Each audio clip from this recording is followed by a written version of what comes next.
So my name is Ryan Worl, and I'm here to present to you today solving everyday data problems with FoundationDB.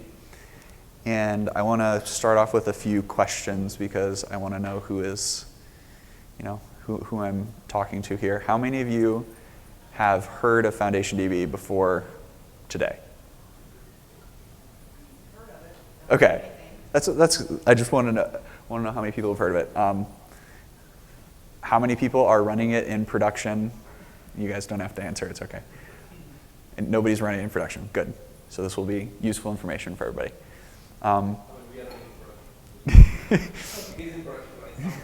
Yeah.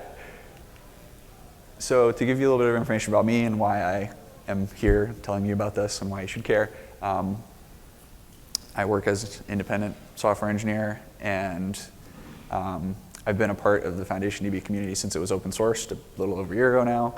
I just kind of jumped on the forums the first day and read a bunch of the code and learned a bunch of things along the way, asked questions. So today's example of like a problem I'm going to show you how to solve in FoundationDB is from a company called ClickFunnels. They make a web page builder with integrated marketing automation software, and they have a lot of customers, processed a bunch of payments, and their primary data store is Amazon Aurora MySQL, and they have billions of rows in the database. So the agenda today is I'm going to give you an overview of how FoundationDB works, which is unfortunately very complicated. It is not it's not a simple architecture, but I'm going to try to go over it the best that I can. And I want to tell you what I mean by everyday data problems, because it's kind of a weird phrase, and show you how FoundationDB can be the solution to these at your company.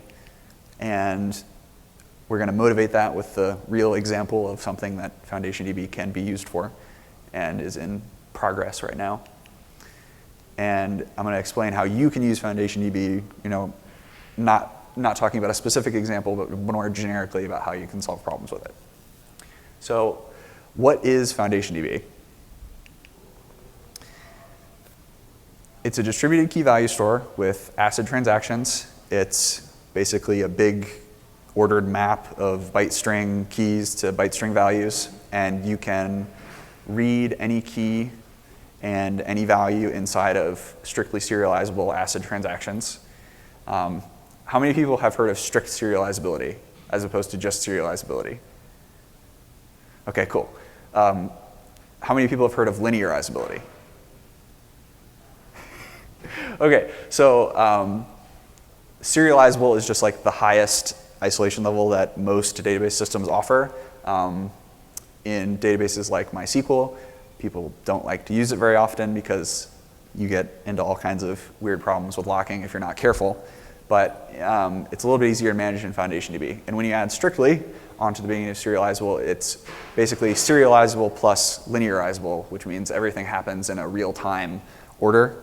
Your transactions can't be reordered, for example, like they could be in MySQL, even under serializable.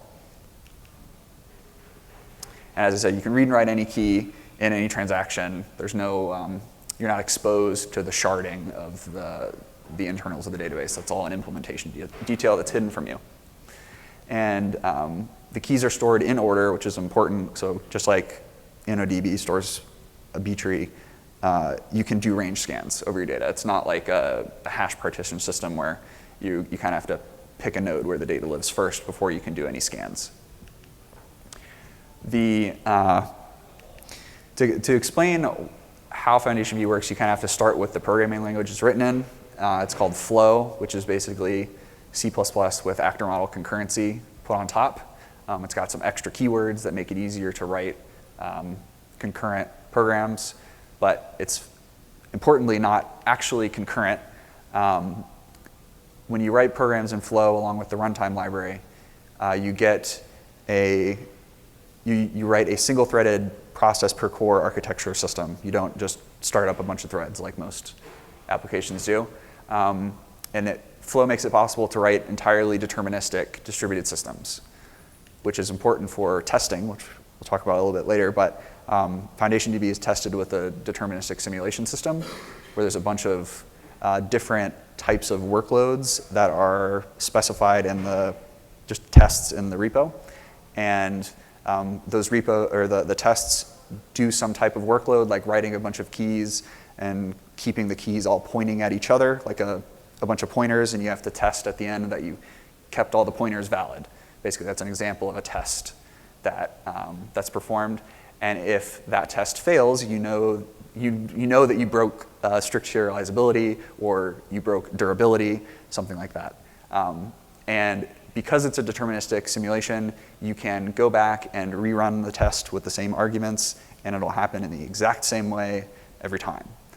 And the way that the internals work is that there's a indirection layer between all the different processes in the cluster and the physical operating system processes that they're running on, so that the different components can communicate, and they're communicating over a fake virtual network. So there's real. It's not as if in a multi-threaded program where you're communicating between threads and it just happens instantly. The communication doesn't happen instantly. They're in the testing environment. They fake latency, which is important for testing. How they really stress test the database is they don't just test latency between processes. They test like sockets randomly closing, disks failing, weird operator behavior like swapping IP addresses between two processes atomically and seeing if the database doesn't explode.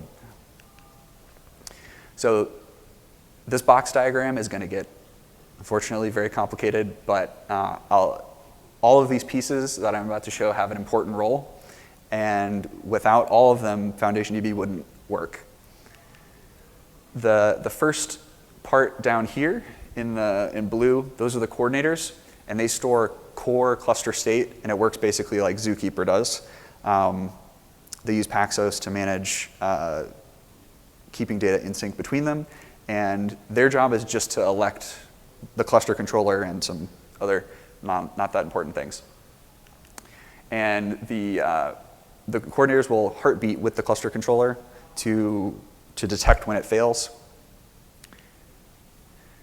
And all of the other processes that we're going to talk about later register themselves with the cluster controller. The next role that the cluster controller assigns, and it's in charge of assigning all the different roles. And as I said, these are not physical operating system processes that they're not necessarily all individual processes. They could all be happening in a single process. So when you deploy it on your laptop, for example, and you're just testing, it's one process, and it does everything I'm about to show you. But you can scale everything out and break everything up into, you could run the coordinators all by themselves if you wanted to. You could run the cluster controller by itself, and you can run the master by itself. And that's important for when you're going to scale FoundationDB later. Master is a singleton in the cluster, and I'll explain to you why that's not a problem in a little bit. The next role to talk about are the role of proxies, and these proxies are basically there to they drive the transactions to completion when you commit them, and they hold some state that your client library will need. The next role is the role of resolvers, and resolvers implement conflict detection, and you can scale the resolvers to handle a larger workload. But the way that they work, you want to basically use as few of them as you possibly can, because if your transaction, they don't talk to each other about transactions that they've rejected in the past, so that if you submit conflicting transactions, they will, they keep that state in memory and they all work independently. So if you commit a transaction that fails,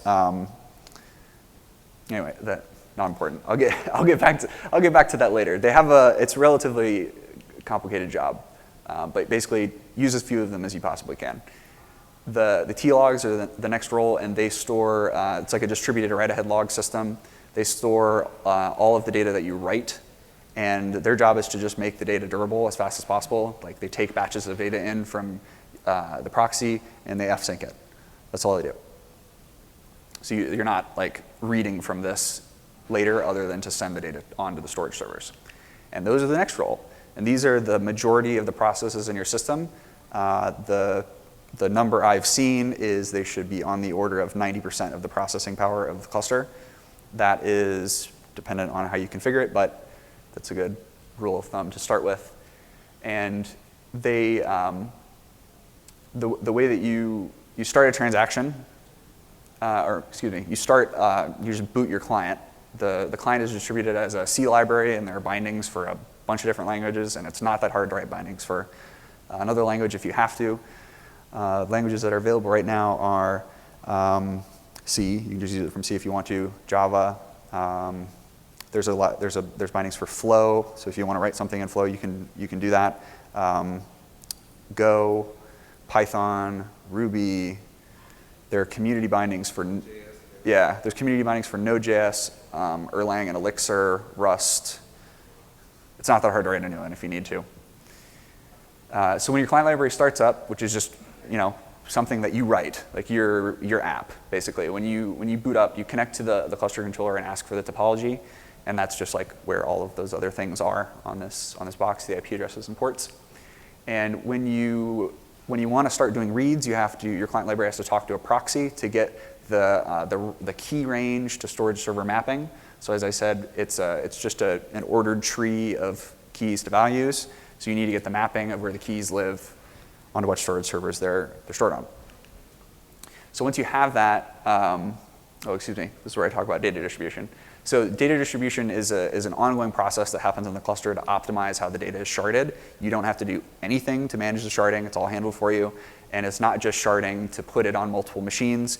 It's like more intelligent than that, so that it can manage, say, making sure you have a certain number of replicas in the data center, like in multiple data centers for fault tolerance, and it works together with assigning, say, like if you have different, you can set up various different parameters to basically say, like, this is the availability zone the data's in, or this is the rack the data's in, so that it can manage correlated failures for you, basically. So it does smart things to not let a naive coordinated failure take out your database.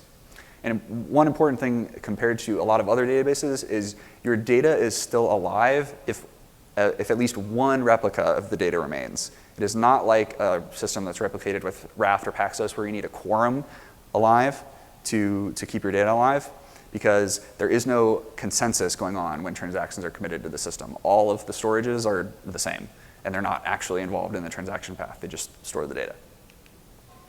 So let's start a transaction.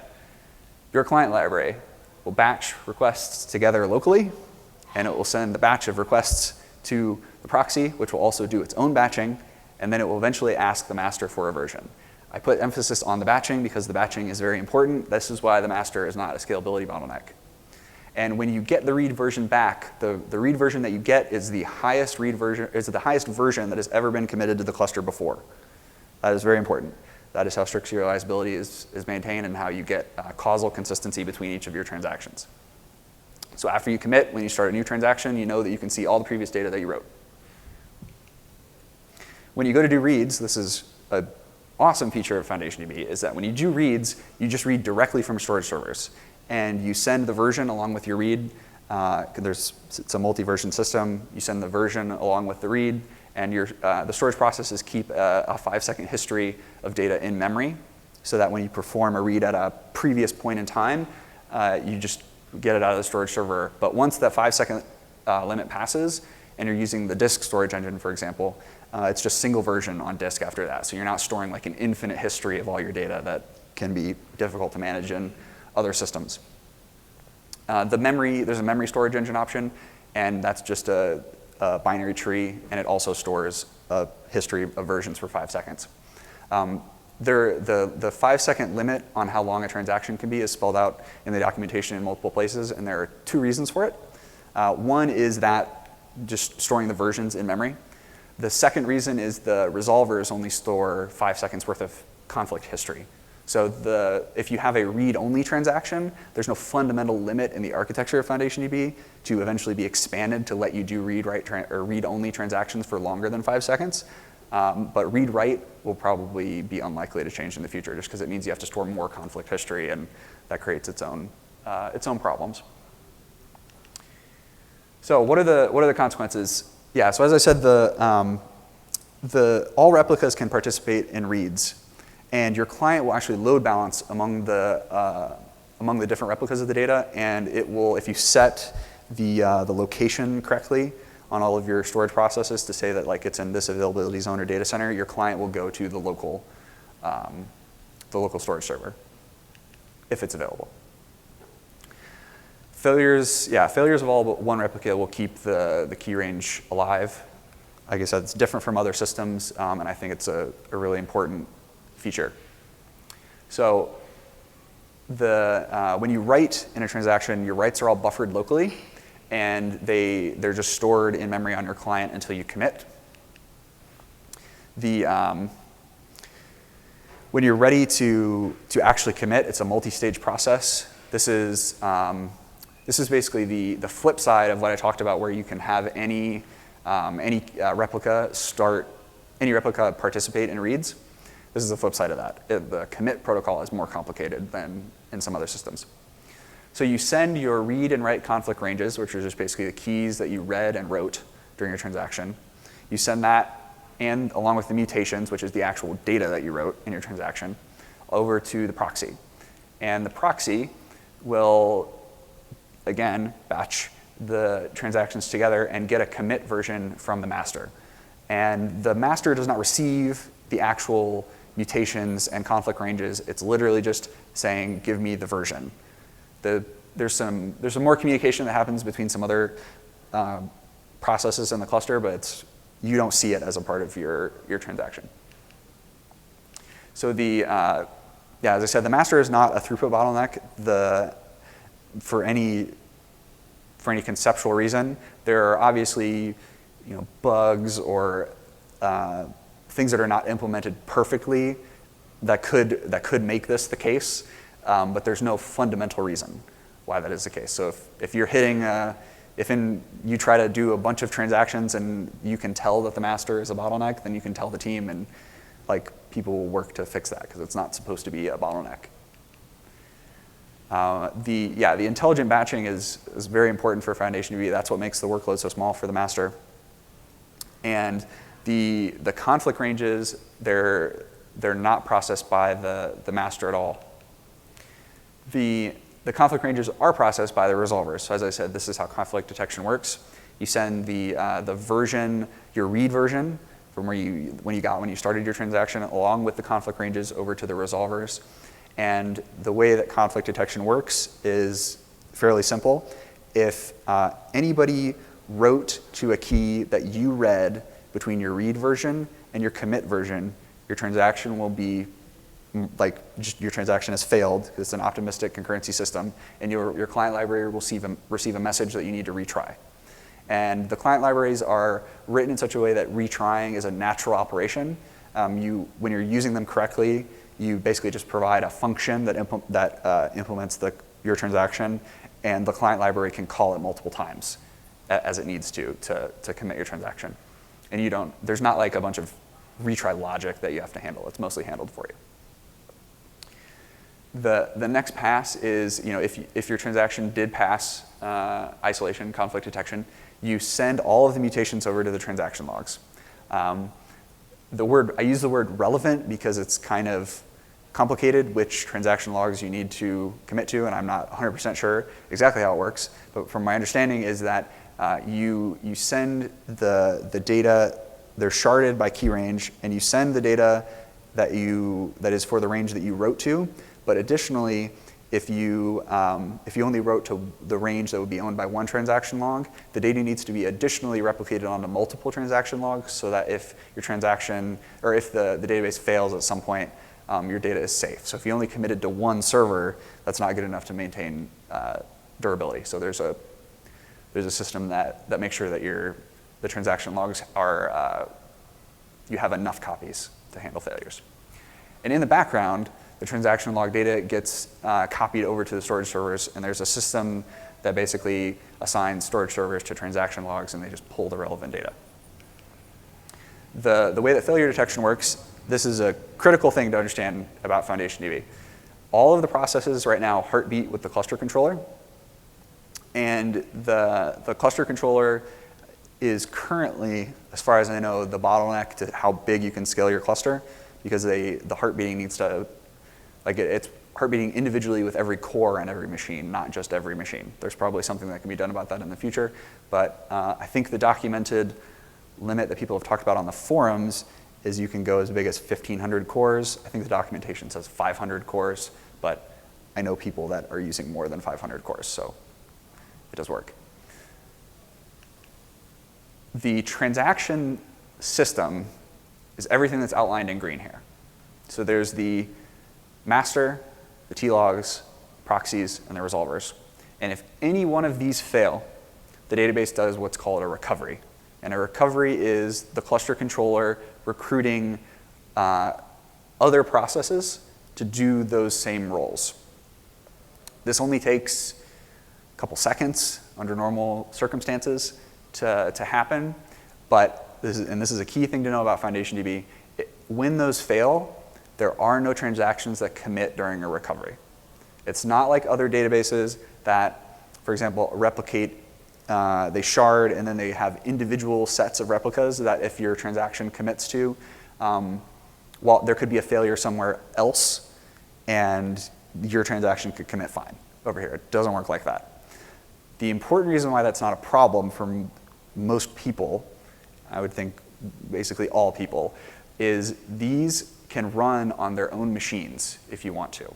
And there are not that many of them. Like I said, there should be, your cluster should be 90% of the storage servers, somewhere in that ballpark, and you can run those on separate machines. And importantly, when storage servers fail, this doesn't happen, like the recovery doesn't happen. That data is just replicated in the background and there's no visible impact to you. Yeah, so if the cluster controller fails, the coordinators elect a new one. That one's not that complicated. Yeah, when storage servers fail, the data is just re-replicated to other storage servers in the background, and you don't have to do anything about it. It's handled automatically for you. Okay, so I think that is about all you need to know about how FoundationDB works. I'm sorry that it's so complicated, but I think it's critical to understand at least the fact that if there's a failure in the transaction system, you can't commit you don't commit new transactions while it's happening. So now I'm going to move on to what is basically the status quo today in a lot of companies that they have a bunch of different data systems running in production. But it doesn't start out that way. Most apps start out uncomplicated. You might have a database and a job queue, and you can get pretty far along with that. Like you can create a very valuable company with just one relational database and one job queue. But if you grow large enough, you might end up with a dozen systems running in production. Just over time, nobody thought about it. It just kind of emerged. It wasn't thought about from the beginning. So when I'm talking about the everyday data problems, this is what I mean. Over time, stuff just emerges, and how did you get there? Nobody knows. It just is an artifact of history. And I just thought this was a pretty funny picture. Some of these technologies are dated, and you probably wouldn't pick them anymore, but it still is very true.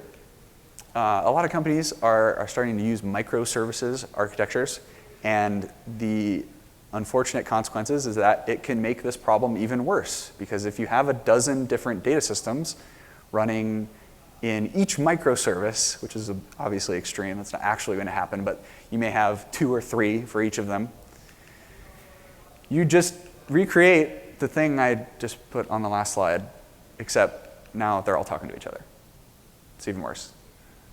How are you going to commit a transaction if you screwed up and one service is handling too many things? How are you going to commit a transaction between the two of them? I mean, it's not impossible. I'm sure you could figure it out. People are smart, but it's hard. So why is that, more concretely, why is that a problem? There are very high operational costs to running a bunch of different databases. There are administrative costs. If you hire a bunch of people to run your databases, you have to hire more managers to manage the people administering your databases. And you have to pay for their health insurance.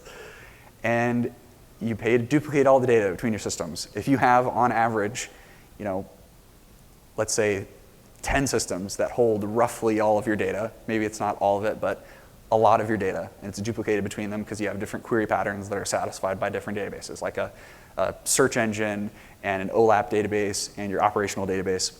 If you triple replicate all of those, that's a lot of replication to maintain high availability that isn't strictly necessary from a logical perspective. Even if one of those could somehow replicate your data back out, you wouldn't need to triple replicate everything. But nobody does that. The development costs are a little bit more insidious, and I think that is the cost of people going slower over time, and the cost of people attempting to handle the failures in between these systems that happen in production. From my experience, just atomicity, not even isolation between transactions or operations, are mostly ignored in the real world. People just they act as if things are going to go well. And they usually do, maybe 99.9% of the time they go fine, but what happens in the 0.1% that doesn't go fine? Corrupted data is very common in the real world, and I've seen it basically everywhere that I've ever worked.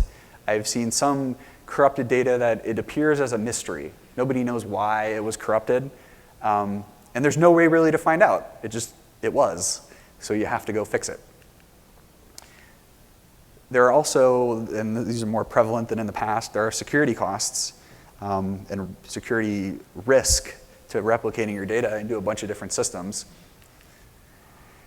If you run more systems, that is inherently more risk. What if a developer puts some database on the internet by accident? It's definitely happened before, as I'm sure you're all aware. And the error handling code is really never exercised. Like if you go and you have this gigantic microservices architecture, how often do things go down in the right order to create the failure scenario that you really need to know that things are reliable? It doesn't happen that often, and people don't get to test it. I hate all of these words. I think that in the real world, people don't do this. And even if they say they do, it doesn't actually work. I think everybody knows that people that like to say they have redundant fault-tolerant services, unless it's completely trivial, it's a myth. Nobody has tested their things well enough to know that that's actually the case.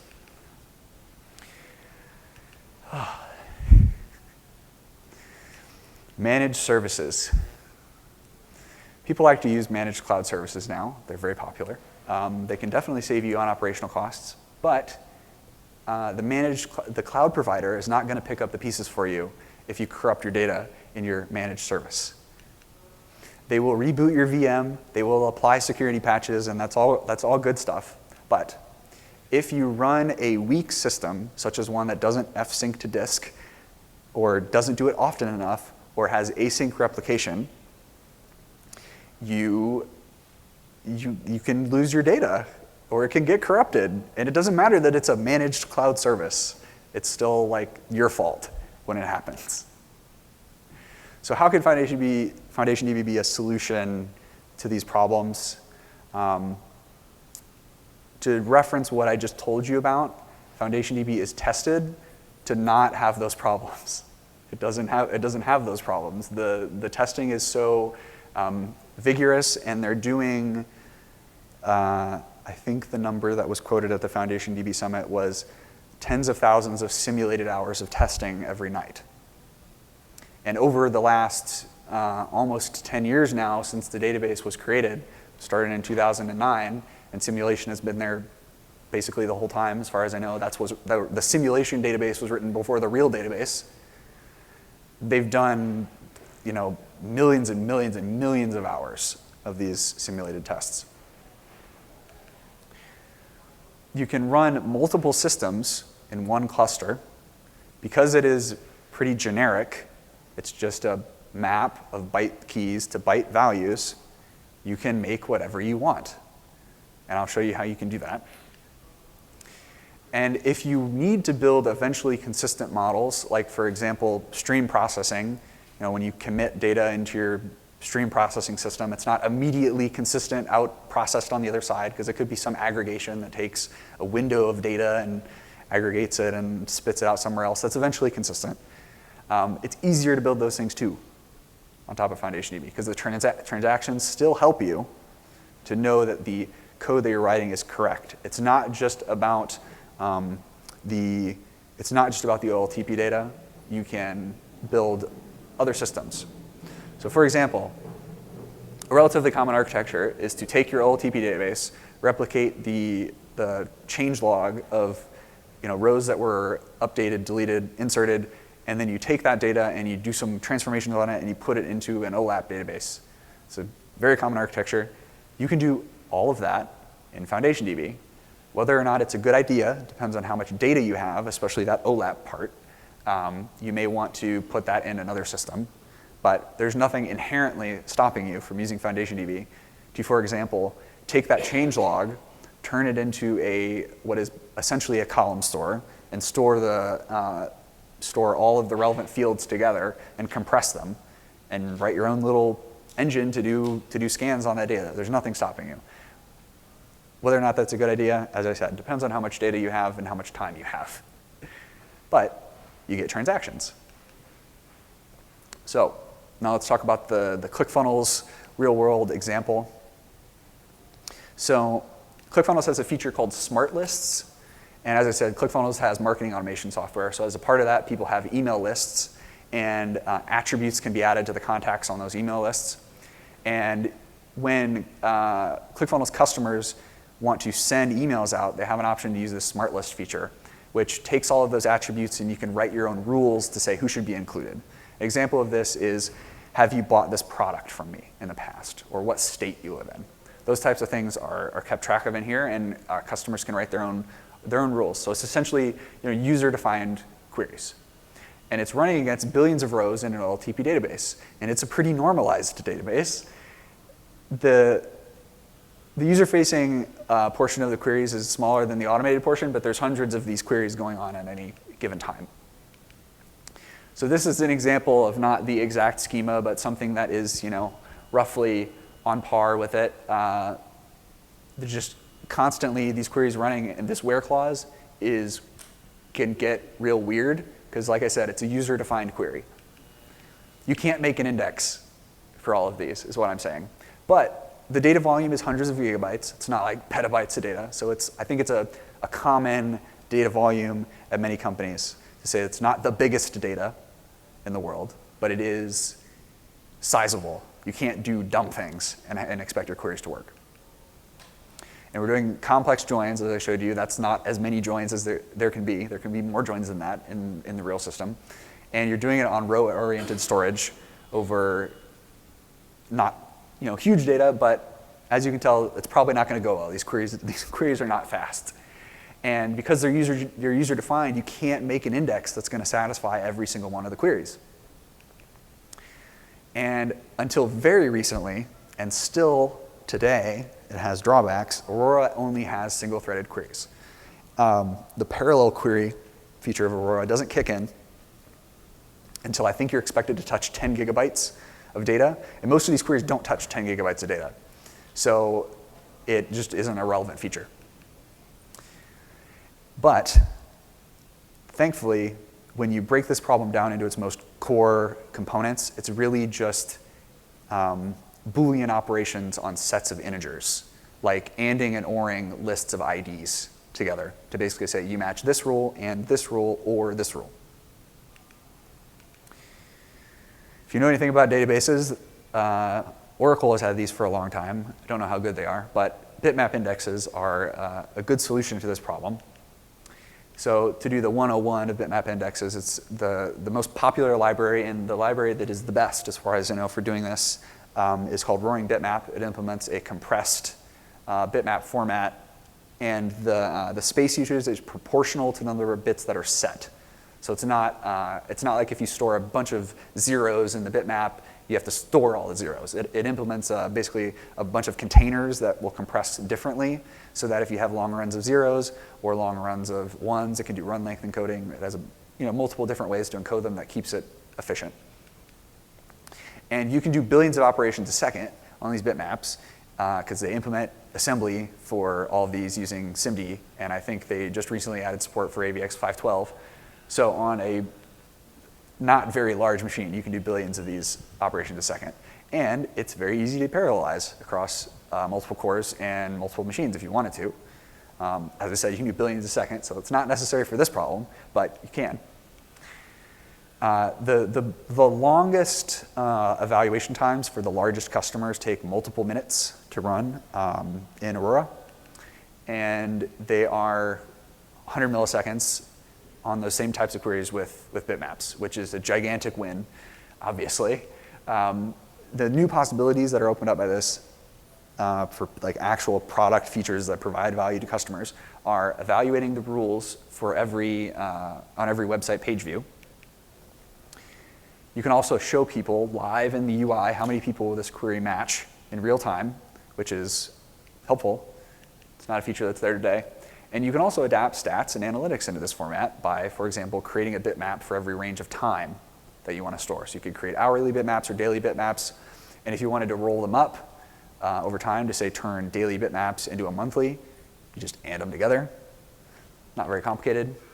And you can provide a UI for this that would show you, for example, unique email opens per hour with a bunch of custom rules applied. And you can turn that into a fancy graph. So this isn't to say everything about the smart list feature at ClickFunnels, but it's basically to show you that this problem was complicated and had solutions that could have involved replicating the data out into a bunch of different systems, and you put it into Elastic and Kafka and blah, blah, blah, blah, blah. But you can use FoundationDB to do that with just, you think a little bit. It's not that hard. And something that customers really like is when the pages load fast, and under the system that would happen. So how do you get there in the real world? Like, how do you do it? You have to replicate the Aurora bin log into FoundationDB. Aurora has a bug with the bin log. If you do too much I/O, it doesn't like it, but ignore that bug. The write volume is actually not high enough for the tables that we're interested in to need to worry about sharding. And when I say sharding, I'm talking about writing data to different ranges of keys in FoundationDB, because the way that the sharding of the data works is because it's ordered, if you write all the data in order, like say if you had the primary key of your thing be a timestamp, it's just increasing over time, all that data would hit one storage server. So when I say sharding, I mean making the beginning of the key different. The sharding is a logical thing that's happening at your application level.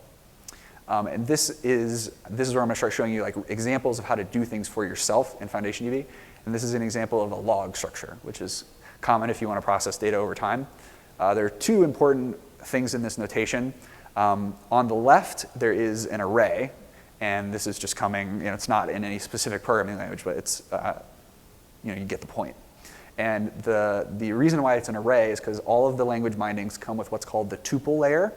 And the tuple layer encodes data such that it sorts correctly, how you would think it would sort. So if you, instead of that word version stamp, which I'll explain in a second, if that were just a number, what it does is it encodes the number in a variable length, big endian format, so that when it goes into the tree, it sorts correctly. How does it keep it sorted? It uses a B tree. It's a B tree index. There's also a binary tree version that is just. At some point, does it have to rewrite the whole ending because it's got to add an extra record in there and it doesn't have space? It uses the B tree from SQLite, which handles all the rebalancing for you. So I don't know about the internals of the SQLite B tree to tell you how it does rebalancing, but it will. Yeah, that was not where the innovation was in FoundationDB.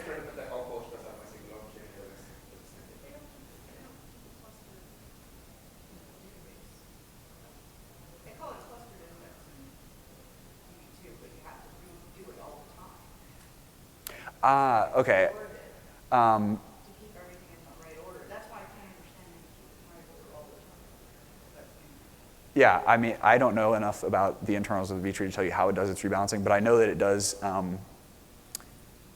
Yeah, that would be a. SQLite B tree itself, it keeps on splitting the nodes there, so the nodes, it doesn't have to reorganize on the B tree, but it keeps on splitting the nodes. The nodes, they may have to rewrite the small nodes. The nodes would be around like 4K.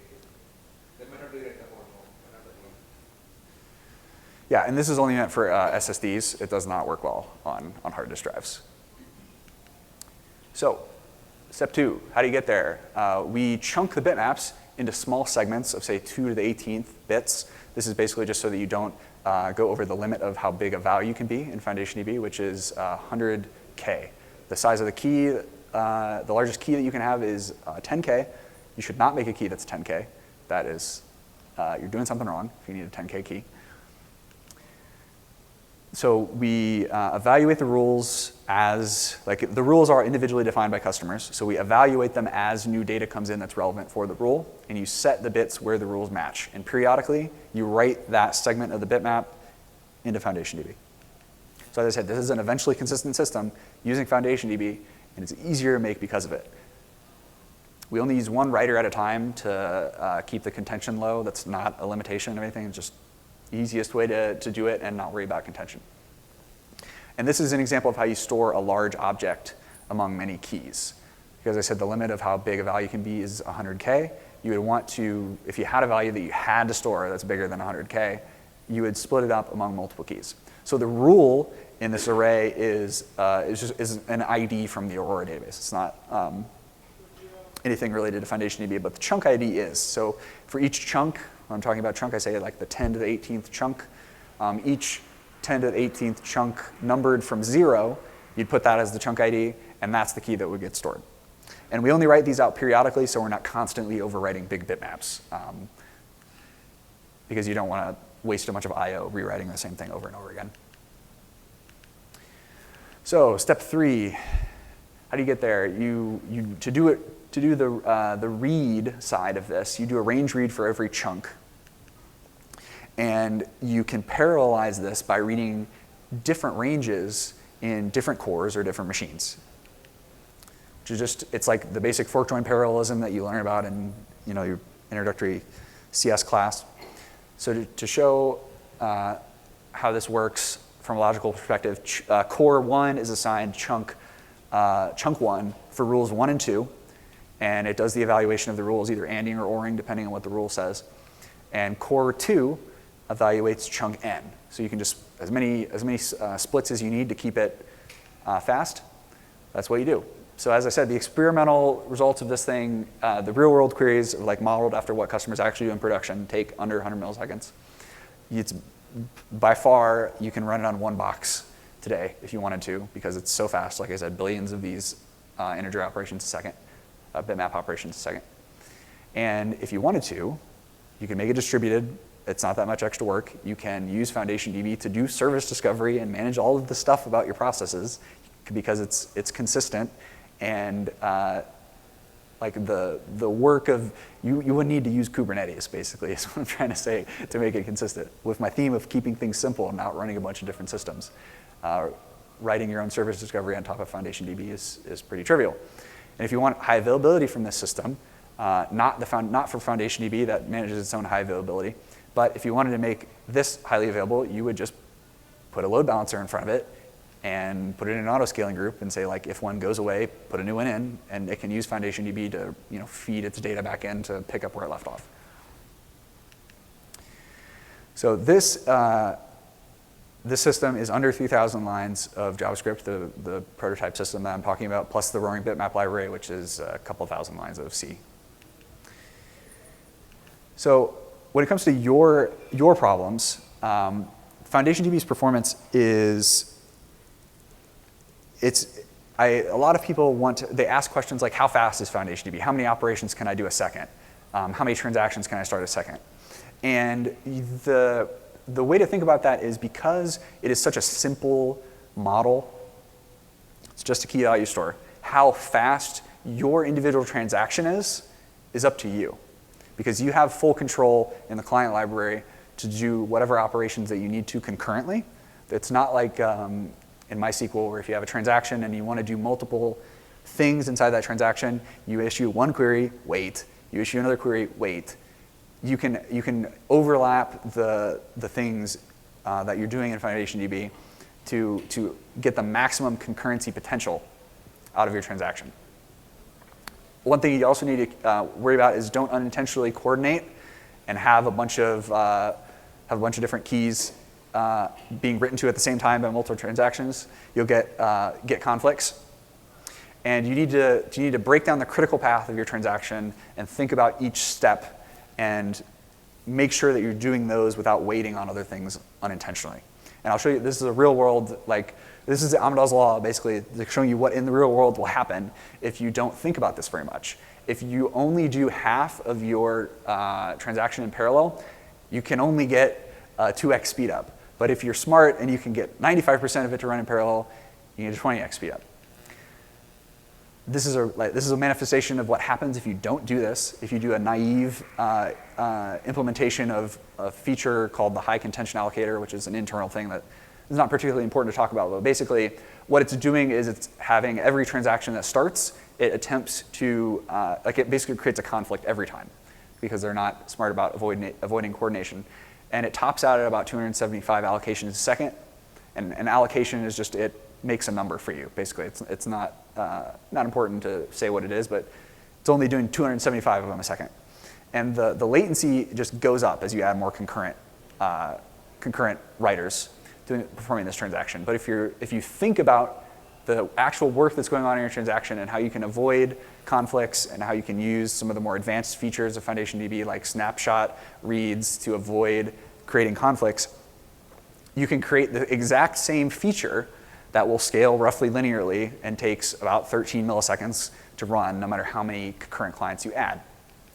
So the documentation and the forums go over basically everything you need to know about creating the common data structures that you're used to using in databases and other data storage systems like tables, logs, queues. Yes, you can make a queue in FoundationDB, not hard. Secondary indexes. It doesn't take very much code to implement these things. And especially if you're designing for your specific use case and not trying to invent the entire world of secondary indexing, if you just know what you need to do, it's not very hard to make what you need.